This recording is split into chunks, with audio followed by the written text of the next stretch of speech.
사랑하는 여러분들의 가정에 손길에 하는 일들마다 하나님께서 은혜와 평강으로 충만하게 채우시길 주 예수 이름으로 축복합니다. 지난달이죠. 작년이 아니고 지난달에 인도에서 재밌는 사건이 하나 있었습니다. 이게 뭐 재미있다고 표현을 해야 되나요? 바짝 마른 소가, 인도에는 소를 이렇게 아주 이렇게 귀하게 여기기 때문에 소가 마음대로 막 돌아다닙니다.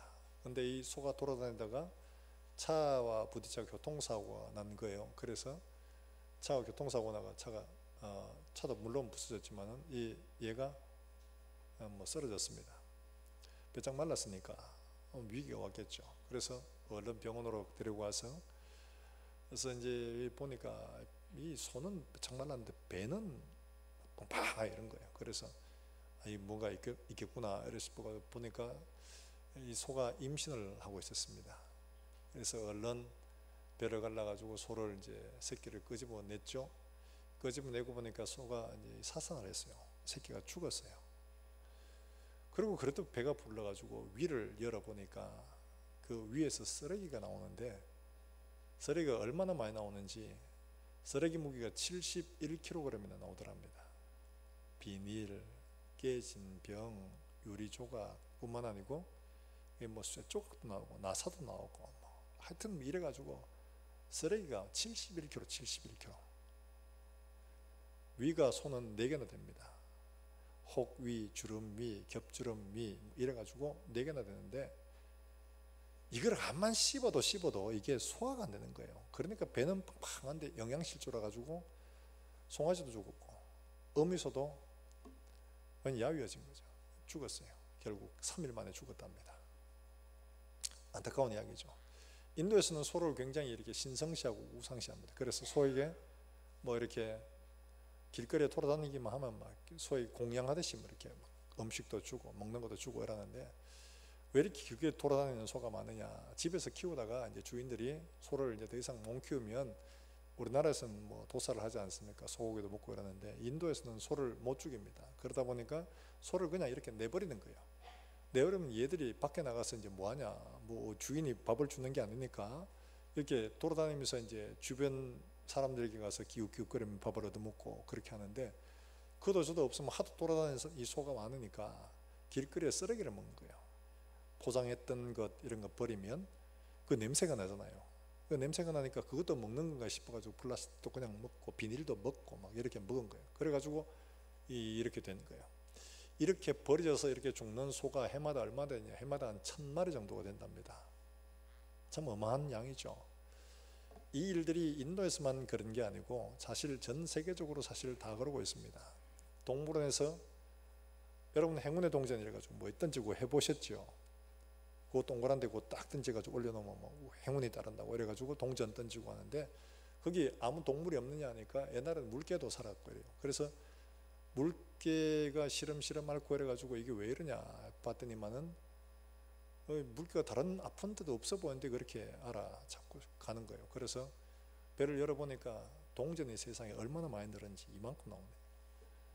동전이 딸고 따라가지고 이게 얼마짜리인지도 구분이 안 될 만큼이나 동전이 그냥 다 따라버렸어요. 표면이.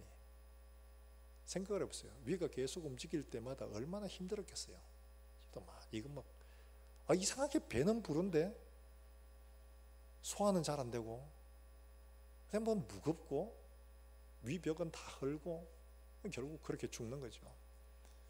그게 아니에요. 그것만 아니고 지금 전 세계의 육지의 바다에 이런 일들이 얼마나 많은지 모릅니다. 우리가 버리는 쓰레기 때문에 이게 바다로 흘러가서 바다에서 동물들이 그 쓰레기에 갇히고 그걸 먹고 이래가지고 미세 플라스틱으로 오염이 되고, 얼마 전에 나오는 거 보니까 개찌렁이가 플라스틱 그 스티로폼을 먹더라고요. 이게 영상을 보니까 거기에 개찌렁이 몸속에 플라스틱 그대로 있어요.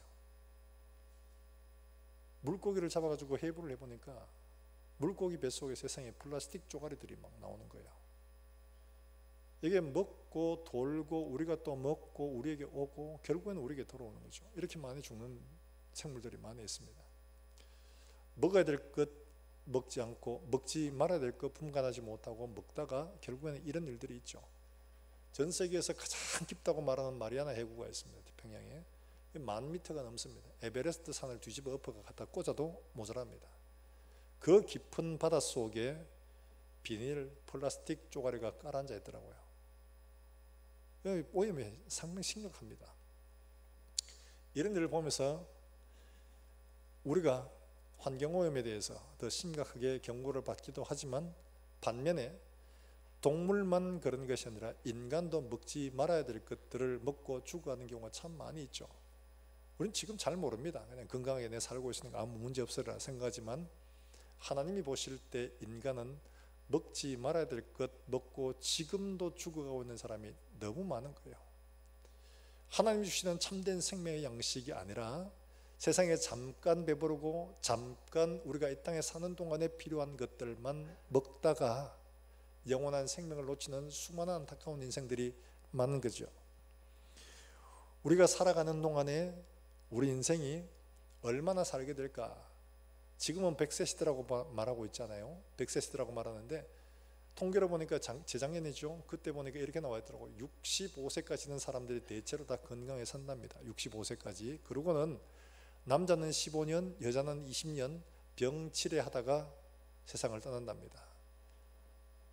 한 15년, 20년은 내 병원 왔다 갔다 하고 집에서 거동하기 불편해하고 누워있고 이러다가 세상을 떠난다는 거죠. 이게 통계로 나와 있는 거예요. 통계로. 그리고 세상을 다 떠나고 어차피 떠나니까 뭐 그러고 난 다음에 그냥 그걸로 끝이 나면 인생 뭐 이렇게 살면 어떻고 저렇게 살면 어때요? 전도서에 우리가 지금 새벽에 하는데, 전도서에 그게 주제가 그거잖아요. 허무하다, 모든 게 다 헛되다, 잘 살면 어떻고 못 살면 어떻느냐, 옳게 살면 어떻고 나쁘게 살면 어떠냐, 다 죽음으로 한 가지가 가는데 그게 무슨 의미가 있냐. 우리가 세상에서 유명해진들 뭐하며 악해진들 뭐하며 다 같이 죽음으로 다 끝나는데 그게 무슨 소용이 있어, 의미가 있어? 그렇잖아요. 문제는 우리가 죽고 난 다음에가 문제라는 거예요. 죽고 난 다음에 우리에게 있는 것들이 상상하지 못할 것들이 우리를 기다리고 있다는, 이게 문제인 거예요. 왜 그러냐? 다른 동물과 달리 하나님은 사람을 만드실 때 특별하게 만드셨습니다. 흙으로만 만드신 게 아니라 흙에다가 하나님이 영혼을 불어넣으신 거예요. 그래서 아담을 만드셨을 때 그를 보고 뭐라고 하셨느냐? 생영이라고 말씀하신 거예요. 살아있는 영이. 우리의 육신은, 이 껍데기는 흙으로 만들어져서 마지막에 죽으면 다 사라질 겁니다. 그러나 우리의 영혼은 하나님 앞에 갑니다. 우리의 육신은 우리의 영혼이 담고 있는 집에 불과한 거예요. 우리 육신이 다 되면 우리의 영혼은 하나님 앞에 돌아갑니다. 그리고는 어떻게 해요? 우리가 이 땅에 사는 동안에 우리가 살아왔던 삶에 대해 하나님 앞에 판단을 받게 될 겁니다. 뭐 먹고 살았나? 영생을 주는 생명 양식을 먹고 살았는지, 아니면 육신으로 사는 그 기간만 잘 먹고 잘 살았는지를 하나님이 판단을 하실 겁니다. 그게 문제라는 거죠. 우리 아이들을 위해서 공부도 시키고, 이 아이가 자라나서 직장 가지고 가정을 가지고 잘 살도록 하기 위해서 나름대로 준비를 해줍니다. 우리도 자신들 준비하죠. 나이가 들어 직장에서 더 이상 오지 마세요 하면 그때 우리가 어떻게 해야 되냐? 노후를 준비를 합니다. 연금도 들고 보험도 들고. 그런데 중요한 것은 그 연금 보험을 받는 기간들이 그렇게 길지 않다는 거예요. 문제는 뭐냐? 그 뒤에 비교할 수 없을 만큼 너무 긴 영혼의 세월을 준비하는 사람들은 많지 않더라는 거죠. 이게 문제라는 거예요. 거기에는 가면 둘 중에 하나를 갑니다. 어떻게 해요? 하나는 하나님과 영원히 함께 가는 천국으로 갈 것이고, 또 다른 하나는 하나님을 떠난 삶이 가는 곳, 영원한 지옥입니다. 지옥은 누가 가느냐? 나쁜 짓 하는 사람이 가는 곳이 아니에요. 지옥은 누가 가느냐? 내가 그 가고 싶어요 이러고 손들고 가는 사람이에요. 그 사람들이 가는 곳이에요. 왜 그러냐? 로마서 1장 28절에 뭐라고 말합니까? 마음에 하나님 두기를 어떻게 해요? 싫어하며. 하나님을 떠난 인생이 하나님을 싫어하는 거예요. 나 하나님 싫어요. 하나님 손잡기 싫고, 하나님 간섭하는 거 싫고, 하나님 말씀하는 거 싫고, 하나님 없는 세상 내가 마음대로 주인 되고 살고 싶어. 이게 하나님을 떠난 인생이에요. 그런 인생이 이 땅에 사는 동안에 어떤 일을 겪습니까? 잘한다고 했는 것들이 불의, 추악, 탐욕, 악의, 수군수군한 자요, 미워하는 자요, 살인하는 자요, 배반하는 자요, 온갖 악을 저지르고 사는 거예요. 내 잘한다고 했는데. 근데 하나님 없이 사니까 그렇게 되더라는 거죠. 하나님은 그런 인생 계속 붙들었습니다. 야, 그렇게 살면 안 돼. 너 지옥 가면 큰일 나. 지옥 가면 큰일 나. 그 지옥이 어떤 곳이에요? 아유, 가봤나? 가보면 늦죠. 돌이킬 수가 없는데. 영원한 그분이 천국과 지옥이 있어. 그러니까 이곳에 가면 안 돼 라고 말씀하시고 우리에게 가지 않는 길을 알려주시는데도 불구하고 싫어요. 하나님 싫으니까. 여러분, 우리가 이 땅에 사는 동안에는 우리가 지금 다 하나님의 일반 은총을 누리고 삽니다.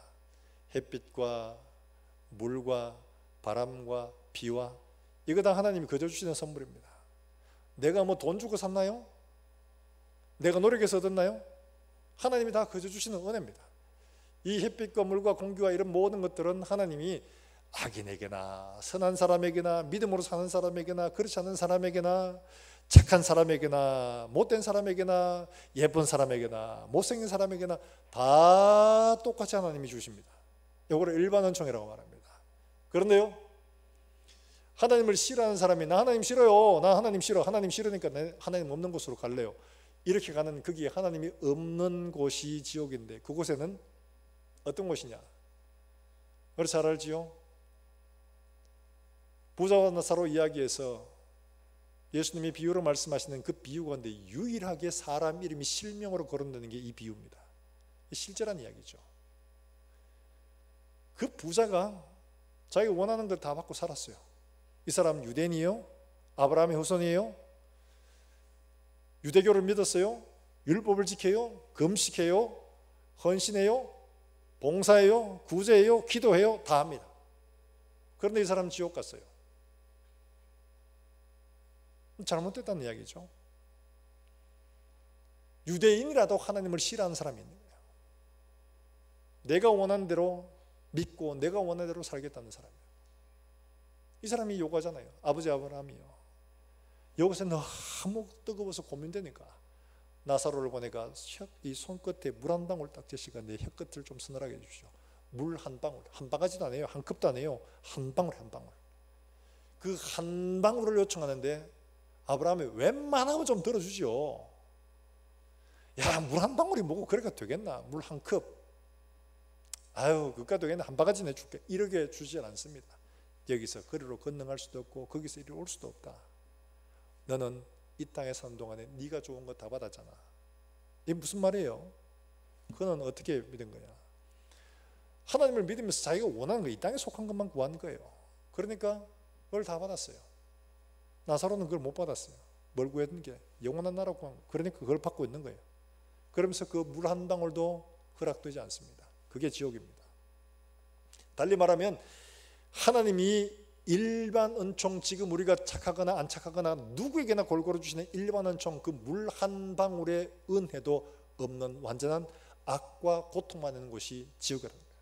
그래서 예수님이 뭐라고 하십니까? 그곳은 소금 치듯 하는 곳이 될 거다. 구더기도 소금 치듯 한 곳이다. 죽고 싶어도 죽을 수가 없는 곳이라고 이야기를 합니다. 그런 곳이에요. 그곳에 누가 가요? 나 하나님 없이 살겠어, 하나님 없는 곳이 좋아, 이런 사람 가는 곳이에요. 자기가 원해서 가는 거예요. 나빠서 가는 게 아니고 자기가 원해서 가는 거예요. 하나님을 마음에 두기 싫어하는 사람, 나 하나님 없는 곳에 갈래, 나 하나님 간섭 싫어, 하나님 말씀 싫어, 나 내 마음대로 할래, 그 사람이 가는 곳이에요. 하나님 싫다고 하나님 없는 곳으로 택해서 가는 사람들이 지옥 가는 겁니다. 이 여러분 분명히 아셔야 돼요. 내 삶 속에서 내가 하나님 싫어해서 하나님 나 싫어요, 하나님 말씀 싫고 하나님 간섭하는 게 싫어요, 나 내 마음대로 살래요, 그런 사람들은 그리로 가고 있는 중입니다. 무서운 거예요.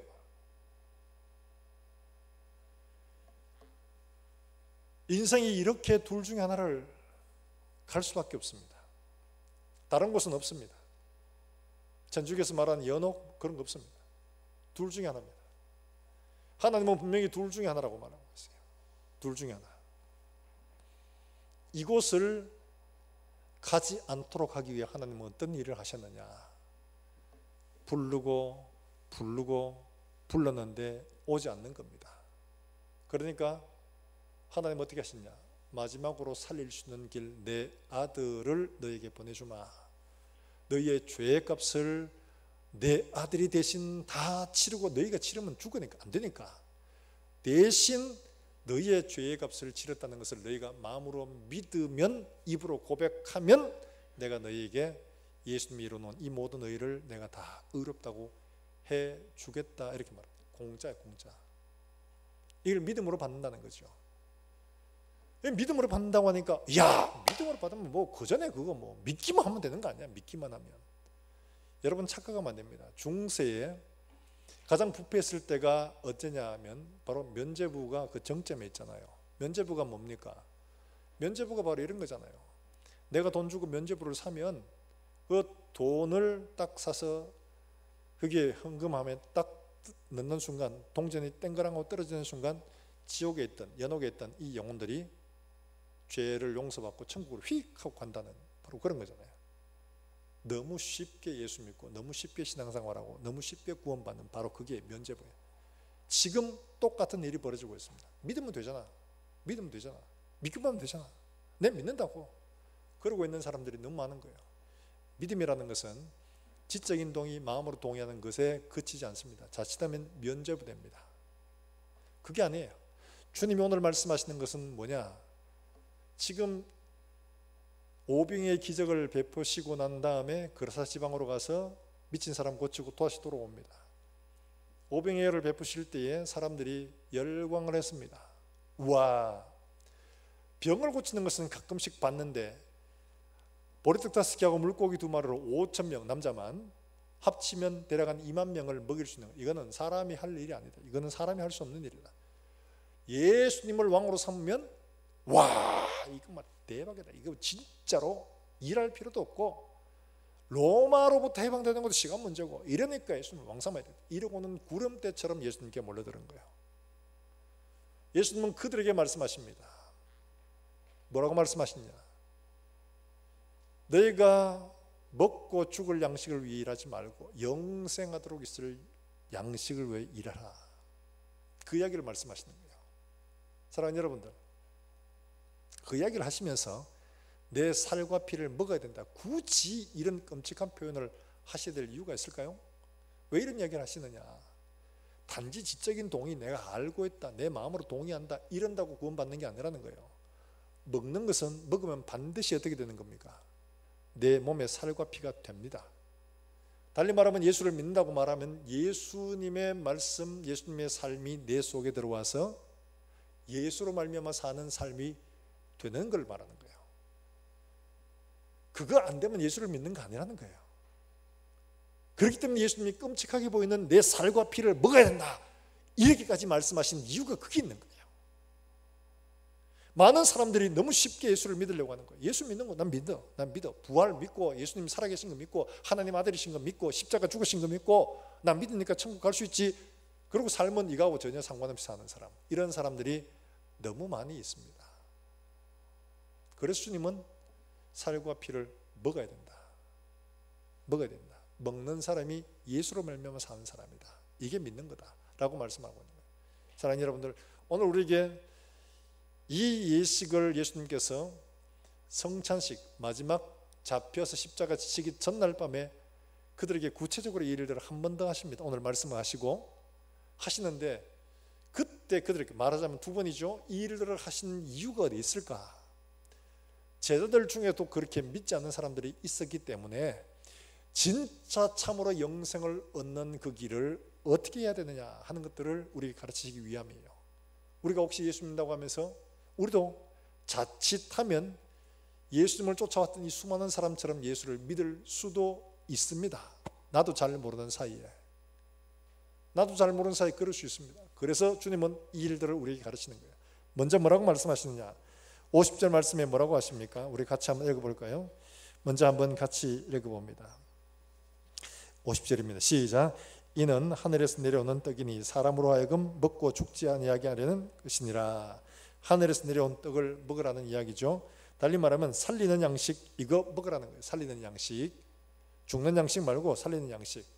그런데 사람들은 뭘 보고 쫓아왔어요? 영생하도록 얻을 이 양식을 보고 온 게 아니라 26절 말씀에, 6장이에요. 26절 말씀에 그들이 예수님을 찾아온 이유를 말합니다. 뭐라고 말하느냐? 이렇게 말합니다. 6장 26절 같이 한번 읽어봅니다. 시작. 예수께서 대답하여 이르시되 내가 진실로 진실로 너희에게 이르노니 너희가 나를 찾은 까닭은 표적을 본 까닭이 아니요 떡을 먹고, 뭘 먹고요? 떡을 먹고 배부르는 까닭이다. 달리 말하면 떡을 먹고 배부르니까 예수님께 떡 달라고 오는 거예요. 이 육신의 배 채울 거. 달리 말하면 이들은 지금 그들의 삶의 문제를 해결받기 위해 예수님을 찾아온 겁니다. 병 고치고 말씀 듣고, 그리고 어떻게 내가 원하는 것 이루어 주기를 바라는 마음으로 온 겁니다. 근데 예수님은 이들의 마음을 아셨어요. 떡을 먹고 배불러서 온 거예요. 이 표적을 행한 예수님이 어떤 분인가를 알고 그분에게 진정한 양식을 얻으러 온 게 아니라 단지 육신의 문제, 현실의 문제를 해결하기 위해서 예수님께 찾아온 겁니다. 그래서 예수님은 영생하도록 있을 양식을 위하여 일하라, 내가 바로 그 생명의 양식이다 라고 말씀을 하고 있는 겁니다. 사랑하는 여러분들, 27절 말씀에도 분명히 말씀하고 있죠. 같이 한번 읽어볼까요? 27절입니다. 시작. 썩을 양식을 위하여 일하지 말고 영생하도록 있을 양식을 위하여 하라. 이 양식은 인자가 너희에게 주리니 인자는 하나님께서 인치신 자니라. 영생하도록 있을 양식을 위하여 하라. 여러분, 우리는 다음을 늘 준비를 합니다. 노후를 준비를 하고 다른 일을 하면 그 일을 다음을 준비라고 하죠. 사랑하는 여러분들, 우리가 마지막에 죽고 나서 영혼이 소멸되는 것이 아니라 하나님 앞에 반드시 서게 될 것입니다. 어느 쪽으로 서야 하느냐? 하나님 앞에 영생하도록 있는 자리에 서야 할 것인지 영벌하는 자리에 서야 할 것인지 그날을 준비하는 믿음을 갖기를 주의 이름으로 축원합니다. 이거 준비하지 못하면 큰일 나죠. 대학은 떨어지면 재수할 수 있지만 이건 재수도 없습니다.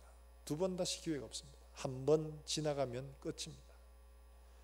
그래서 예수님은 우리에게 성경 전체에서 생각하라는 말씀을 굉장히 많이 하십니다. 생각해라, 생각해라. 특히 잠언의 전도서 같은 경우는 생각해라.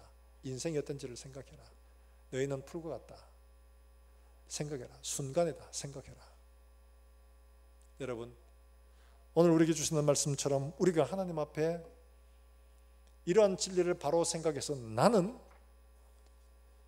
예수님께 떡을 구하러 온 이 무리와 같이 현실 문제를 해결받기 위해서 예수님께 찾아온 이 무리와 같지 않은지 스스로 하나님 앞에 되묻고 스스로를 점검할 수 있기를 주의 이름으로 축원합니다. 나는 하나님께서 주시는 생명 양식으로 영원한 그 나라, 영원한 것을 내가 얻어야 되겠어. 주님, 내게 생명의 양식 되어 주십시오. 생명의 그 떡을 주십시오. 이 믿음의 결단들이 여러분에게 있기를 주의 이름으로 축원합니다. 하나님께서 우리에게 이걸 주시기를 원하신 거예요.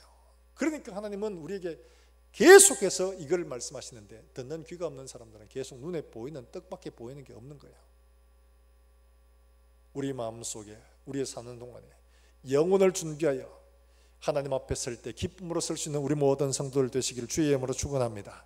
그러면 이 길은 어떻게 가야 되냐? 사는 떡은 누구냐? 방금 우리가 읽은 말씀처럼 48절에 뭐라고 말씀합니까? 48절 우리 같이 한번 읽어봅니다. 시작. 내가 곧 생명의 떡이니라. 그러고는 줄곧 내가 생명의 떡이다. 내가 바로 그거다. 내가 바로 그거다. 이렇게 말씀을 하고 계십니다. 자, 여러분, 이렇게 말씀을 할 때 우리는 생각이 듭니다. 예수님은 나는 생명의 떡이다. 나를 믿어야 영생을 얻는다. 세상에, 아니 자기를 가리켜 하나님이라고 말하고 자기를 가리켜 나는 생명이, 나를 믿으면 죽지 않는다, 이런 건방진, 그러면 당신이 말한 건데 진짜야? 이걸 한번 확인해 봐야 되잖아요. 세상에 누가 이런 말을 했어요? 석가모니가 했습니까? 아니에요. 제자들이 선생님 우리 가르침을 받아가지고 우리가 이걸 해야 되잖아. 야, 그러지 마. 너희가 깨달아. 인생은 너희가 깨달아야 해탈을 하는 거야. 이야기를 한 거예요. 마호메트가 했어요? 아니에요. 마호메트는 선지자일 뿐이에요. 그건 아무것도 아닙니다. 그러면 우리는 누구예요?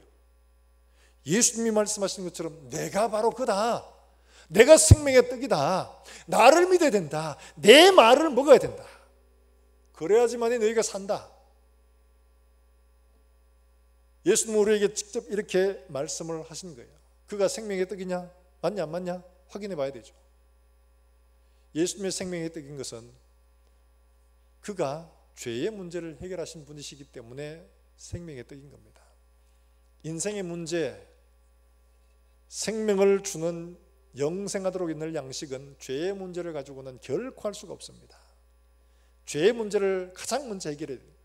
예수님은 인생의 죄의 문제를 해결하기 위해 자기가 직접 우리에게 오셨고 그 모든 죄를 지고 십자가에 죽으시면서 말씀하셨습니다. 다 이루었다. 다 이루었다. 너희가 져야 할 모든 죄의 짐을 내가 다 지고 다 해결했다. 주님 말씀하셨습니다. 이 얘기를 감히 인간이 말씀할 수 있나요? 인간이 말할 수가 없습니다. 하나님이신 그분, 육신으로 오신 그분만이 우리에게 선포하시고 말씀하셨습니다. 죄의 문제를 해결하신 분은 오직 예수 그리스도밖에 없는 줄로 믿으시기를 주의 이름으로 축원합니다. 그리고 십자가에 죽으셨습니다. 두 번째, 생명의 떡이 되는 것은 죽음의 문제를 해결해야 됩니다. 죽고 다 끝났다. 아무리 훌륭해도 소용없습니다. 죽으면 끝인데 뭘 이렇게 죽거나 저렇게 죽거나 무슨 소용이 있어? 인생이 실패했다 싶으면 그냥 돌아가는 거지 뭘. 당연히 그렇게 생각을 될 겁니다. 그러나 이 죽음의 문제를 해결하신 분은 예수 그리스도밖에 없습니다. 죽으시고 약속대로 며칠 만에요?